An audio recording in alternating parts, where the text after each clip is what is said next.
So I brought some demo toys. But first of all, I want to give you an overview of what we did in 2017 and what we're doing in 2018 and the challenges we faced. So PTC in general has two augmented reality brands. One is Vuforia and one is ThingWorx Studio. So Vuforia, the engine, is currently running on 2/3 of every application built in the Google Play Store or the Apple App Store, even after launching ARKit. So ARKit currently takes 16% market share. Vuforia has 66% market share. We have more than 500 million of installed apps running the Vuforia engine right now. On the other hand, we have ThingWorx Studio, which is an award-winning platform for building enterprise AR experiences. So we launched a free trial at the beginning of last year, and currently over 6,500 participants are in the free trial. But we also grew the business out of this. So we signed more than 100 customers, and we're growing right now with 100% quarter over quarter. So there's a big business in the enterprise on augmented reality. So why do I say this? We learned a lot from you. We learned a lot from everyone who was in our free trial, from people who are using the Vuforia SDK. I want to give you some insights on that. So what we see are two different things. One is the market perception, what people think about augmented reality, and the other one is what we see when people try to implement it, so the time to value. And in 2017, a lot of people played around with it. Proof of concept was very, very important for everyone, and the term proof of concept was pretty much everywhere. We built one proof of concept after the other. We really need to get in 2018 to proof of value. That people say, hey, yes, I get something out. The technology works, and there's something in for me. But the perception is still, augmented reality is in the early stages. Yeah, what is the value? So people buy devices, and like, what can I do with it? It's not about, hey, here's my use case. Here's the ROI calculation. This is the value of it. So people struggle with this. And the real question is, how do we get from cool to a meaningful technology in the enterprise? So we used all the insights of all the people using our technology and asked them. We asked them, what are you doing? What is the biggest value for you? And the biggest value in the enterprise for the customers we talk to right now is in service. So service manual instructions. In manufacturing, so operator and assembly work instructions, as well as in sell and market, so present your product in a virtual environment. All of this is part of a bigger framework. And Mike mentioned that yesterday and showed it off when he was talking about the HBR research, that along the value chain from design, manufacture, sell and market, service, train, operate, there are use cases which are high value for customers. So what we, obviously, if you haven't got your copy of the HBR article, we have a couple of hard copies outside. If you're online, you can download it from ptc.com. And it's really an amazing collection of research from Jim Heppelman and Michael Porter on what does AR mean in the enterprise and what can you do with it.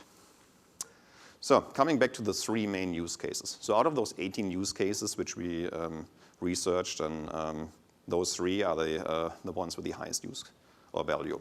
So in manufacturing, it's all about operator and assembly work instructions.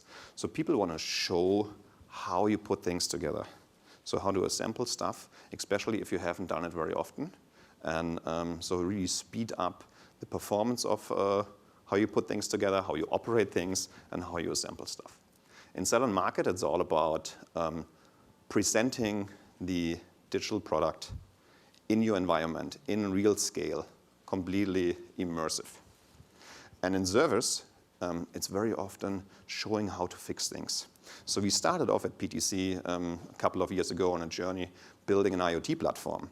And what we saw very fast is there's a lot of data, how to visualize the data. We have all the 3D content. We have all the information about how the product is doing and performing. Now we need to show people how to fix it, step by step, especially in scenarios where they haven't done it very often, or in a service scenario when we actually know and can check on the product. How do we move an instruction from a technician, from a service technician who has to go on site, to the operator? There are simple tasks. We can just show people how to do that. Yeah, and there's obviously a lot of value to gain. I will not go through all of them, but in manufacture, it's really about avoiding downtime and show people how to bridge the gap between training and operations, make unknown steps faster and quicker. So in sell and market, you really want to increase your win rates and shorten the sales cycle. So we see a lot of companies using our CAD technology and say like, hey, I want to share this design with the customer very early in the process. So augmented reality is fantastic to actually see it in his environment and then get feedback and move back and forth. So it really shortens the sales cycle. And in service, what we can see is first-time fix rates go up. As well as shifting knowledge from someone who has it but who's not on site to someone who is on site, and we can teach him and instruct him how to do things. As well as a lot of companies right now, we see this more and more, have higher renewal rates, as well as it's an upsell opportunity on service. So if you deliver your product or augmented reality as part of the product, people will, are more likely to buy it and buy service contracts. Okay. There are a lot of proof points from you. And I'm just mentioning a few. I mean, we have seen the Boeing study for a long time, and very often because they spent a lot of time on it, and it was a long time, really the best thing out. We also see in sell and market that Fujitsu actually says AR is part of it. It's part of our offering, and it makes it so much easier. And in service, obviously we talked about service as the killer application for augmented reality by capturing information as well as instructing people how to do stuff. Yesterday, Marc from the ARiA talked about an ROI calculator, and this is really an essential part of showing people there is value in and get a feeling for how much value is in. It's not about the upfront investment, but there's really a lot of information and a lot of value you can get out of using augmented reality in those scenarios. So talk to Marc about the ROI calculator and what we can do here. So the other thing we see is, next to the market perception, that people who start working with it, try to figure out how do we shorten the time to value. We need to hire skilled workers, and just in the last presentation we saw, it's actually difficult. It's actually difficult to use AR Kit, AR Core, get the gestures right, do the occlusion. So you need to find the right people. You need to make sure you can use your assets. PTC has 30,000 customers in the CAD and PLM space. So all of those created CAD models, but they're developed for using it on a high-end workstation and not on a mobile phone. So how do we optimize them that they run on a mobile phone or on a device with like limited power and capacity? Then, as we know, there's an app for everything. What is the right app? What is the right platform? What do I do? How can I share this on iOS, on Android, on Windows, on whatever device is coming out? And then it's actually complex getting the IoT information, getting the information about a product, a connected product into the experience, make sense out of it. So do I need to see every information? If I have a connected product and it sends me 800 data points a second, can I visualize all of those 800 data points out of those 800 sensors? Does it actually make sense? It actually doesn't. So I need to use something like state-based formatting to say, hey, I only want to show and see the information which are relevant for me right now, right here. And so filtering, state-based formatting, making sense of IoT information before you bring them into augmented reality and visualize them is a big part of that.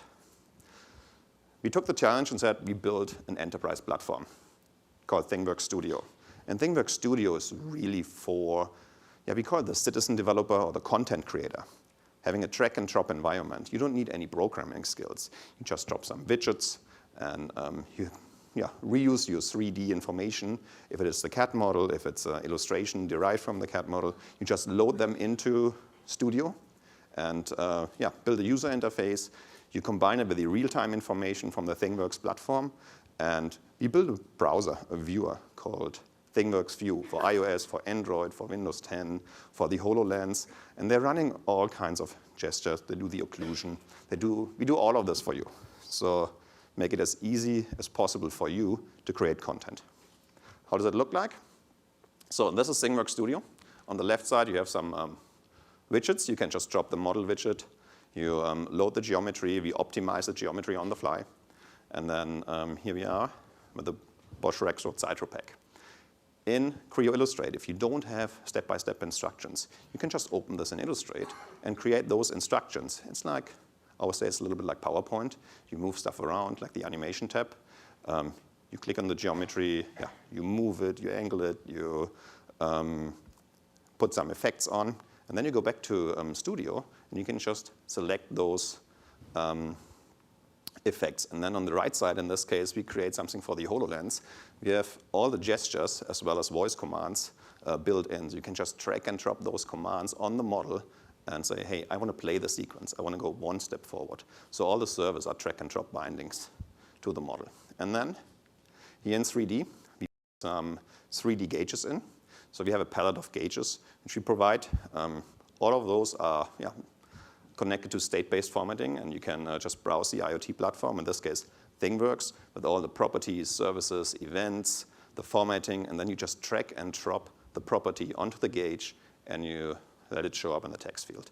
And then we hit publish, and that's all we have to do. Okay, I'm very glad I don't have to explain that chart, because Mike did it yesterday. But the interesting part here is if you look at all those different axes and you overlay the use cases, the top 3 use cases we see right now, the charts look quite different. And especially on the mapping, as well as the devices and the capabilities. So let me walk through some of those examples, because we use the same framework in my product management team to actually say, hey, what kind of functionalities do we have to provide to you so you can actually implement the entire use case end to end. So on the virtual product demonstration, so the sell and marketing use case, it looks like it is the easiest use case. But the interesting part is it has to run on all devices, because you don't control what the end user is using. It's not your environment, it's the end user's environment when he puts a chair or a cup of coffee right in front of you. So that's one thing. And we use SLAM-based or spatial tracking, as well as cut-based tracking if you want to align it to a physical product. So how does it look like? One example is in the first video. So we implemented ARKit into the Vuforia engine, which we use in ThingWorx as well. And you can just select a surface and just play the animation if you want to. OK, on the operator assembly work instructions, we really want to align this with the physical product. So we don't want to have it somewhere in space. We talked about markers and SLAM-based before, but SLAM-based puts it on a surface. You can't align it perfectly with the physical product. That's one thing. The other one is you might want to have it on a head-mounted device, but sometimes if you have operator and assembly work instructions, it's obviously in your environment. You can put a stand-up, you can put an iPad on top, or whatever device you have.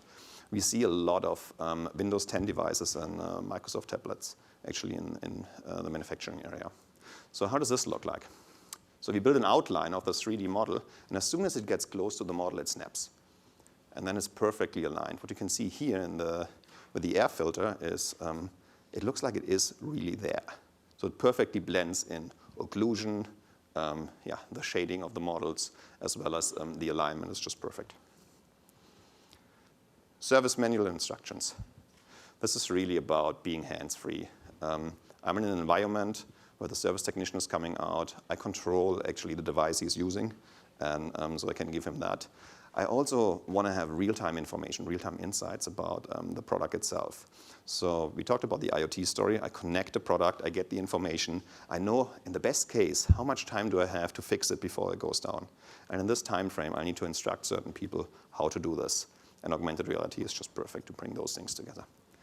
So in this case, we have the HoloLens spectacular view, and we look to, we just record it and see a lot of information. And this machine looks pretty healthy, but if I look, have a second view on the left side, you see state-based formatting on the 44%, so something is off.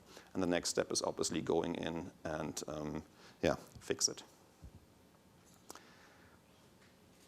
There was a lot of stuff we learned in 2017. So, we talked to like 6,000 companies in the free trial, and we really figured out every organization needs an AR strategy. It's essential that you start it now. We did a lot of proof of concepts. We need to get to proof of value. We need to understand the use cases. You need to understand the use cases. A lot of the proof of concept started actually in the IT department or in some technology research labs. We see a shift from going from researching the technology to actually going into the business and implement the use case. So the use case needs to be first. You need to figure out what you want to do, why you do it, and not, I have a cool device, what do I do with it? And then build the ROI out of that. So yeah, we spend a lot of time on frameworks, on use cases, on ROI calculators, on talk to people and explain them why AR is essential for what they do. Very important as well, in the past when you have an IT project, very often you wrote a very, very long specification. And it took a couple of months to specify it, and then you figure out the technology can't do it. And AR is still growing on the hardware side and evolving on the software side. So you need to take the technology for what it is today. Maybe this is not your highest value use case, but it is what you can do today and where you get the most out of it, like the least friction. Don't get hung up on tracking or mapping. Very often we have discussions like, yeah, but we need multiple markers, or we need SLAM-based tracking, or we need cut-based tracking or model targets. In reality, if you have a broad set of use cases and it is important for you to implement augmented reality in your environment, you need it all. So you can't just take AR Kit or AR Core and have it on one device and one tracking technology. You really need them all if you have a broad set of use cases. So don't get hung up on tracking. You need it. And something we really experience ourselves is you need to start now. You need to move fast. You need to iterate fast because things are different. Don't put a long specification and just do it. Know what the use case is, know what the ROI is, and get started. When I started at PTC 12 years ago, and I started my product management job, we had release cycles of like 18 months. And right now in ThingWorx Studio, we release every 28 days. So we really changed our entire release cycle to move as fast as we can, to iterate as much as we can, and to react as quick as we can to market changes, to technology changes. And I want to give you a sneak peek of what's coming next. So this quarter, we will release ThingWorx Studio for assisted reality. So we will support and starting with a RealWear HMT1, as well as supporting the Vuzix M300 for step-by-step instructions on a screen. Give you all the information you need to operate or service a product, maybe in videos, maybe with PDF documentation, having checklists, having workflow-driven experiences. We talked about Project Shark. So we will deliver remote assistant capability powered by Vuforia Shark. Vuforia Shark is currently available on the App Store, free for consumer or your private use, so you can download it anytime. And we build a very comprehensive business solution around this, tied into ThingWorx Studio. So we're not only using AR Kit or AR Core in the Vuforia SDK, which we integrated into our ground plane technology. We really use some advanced AR techniques to build a map of the product. And this gives us the ability to actually overlay multiple maps of the same product and see where are the hotspots, what are people talk about, doing all the analytics behind if we compare service calls. Yeah, and then as you can see in the video, there are a lot of shark marks. We call them shark marks. And everyone gets his color, so you can transfer knowledge from the person who has the knowledge to the person who is on site and needs to do the job. So it's very easy instructing people multi-step by step instructions. You just draw on it, it feels completely natural. I can only invite you, download Vuforia Shark from the App Store and try it yourself. And then finally, we bring everything together. And I'm pretty excited about the releases coming out tomorrow, including cut-based tracking. So PTC has a long heritage in 3D CAD, and in Creo, we have the full richness of the model. And we take this model into an illustration tool to build step-by-step instructions. If you don't have them. If you have them, yeah, just use them. And then it is very simple. We saw it before. I just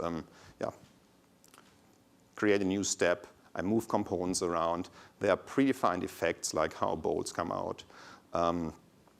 All of that stuff. And then we take it into ThingWorx Studio. We load the instructions.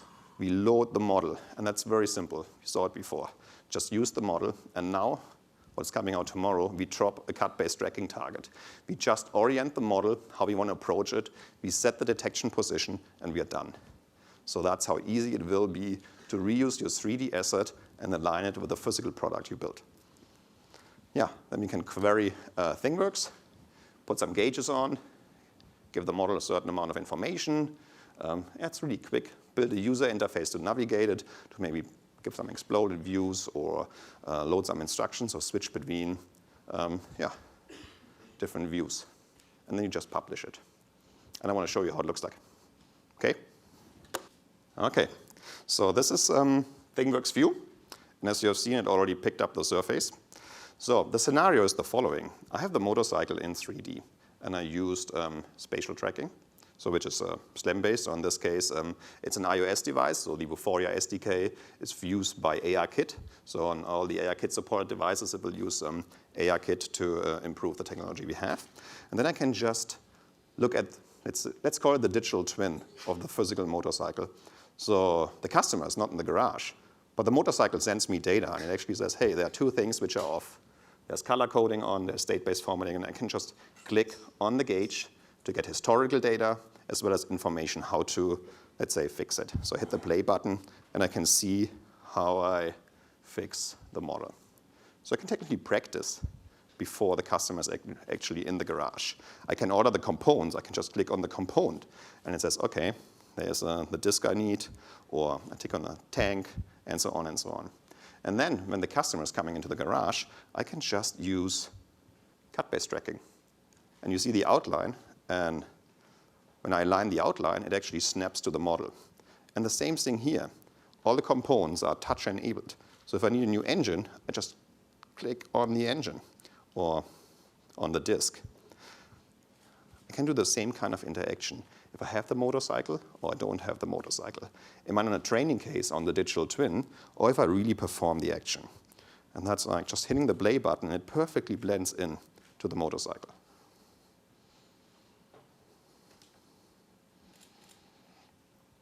Obviously, I can't repair anything while I have the tablet in my hand. We put a freeze functionality in, so I can just freeze the steps. I can put the motorcycle down, or the tablet down, to actually work on the motorcycle. And I can still fully use the experience. So I can just play it again while I'm doing those steps. If I pick it back up and unlock it, immediately goes to the state where I've left it off. So yeah, that's pretty much what I wanted to show you, what we are working on and what we are doing right now. And if you have any questions, want to experience it yourself, download ThingWorx View, download Vuforia Shark. They're all free in the App Store, as well as outside. We can give you some demos. Thank you very much.